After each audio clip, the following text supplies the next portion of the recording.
Good morning, students. Today we are going to read a very important question in the topic of modesty in the subject of Islamiyat O levels.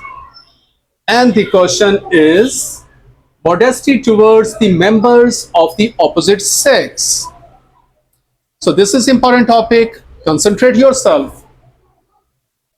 Modesty towards opposite sex means to observe certain limits of decency and indeed piety in matters of talking and interacting by other means.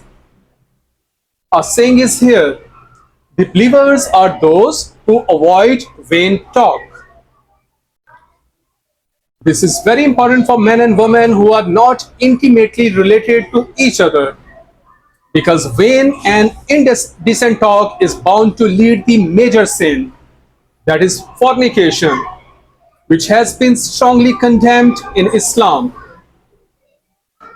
The Quran even instructs the believers to lower their gaze because that carries the potential of opening the floodgates of all immoral acts, including fornication and adultery. A saying is here, guard your modesty and lower your gaze.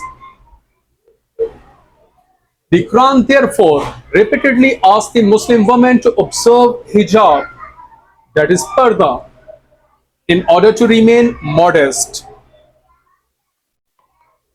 A saying of the Quran is here, O Prophet, tell your wives and daughters and the believing women that they should cast their outer garments, jalabib or hijab, over their persons when abroad.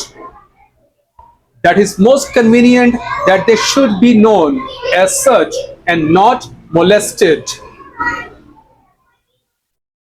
The members of the opposite sex have been specially instructed in observing the limits prescribed by Allah, so that they may not indulge in the worst kind of the immorality, that is adultery.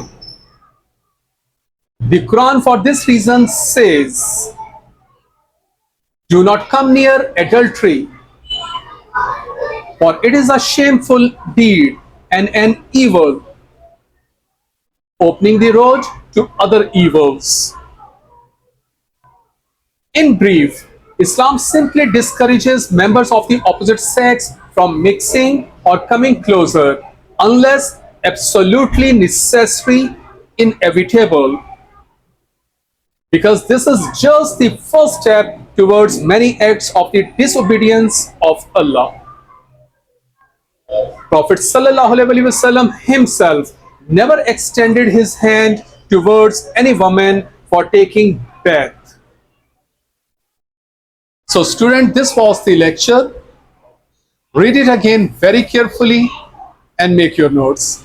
Thank you so much.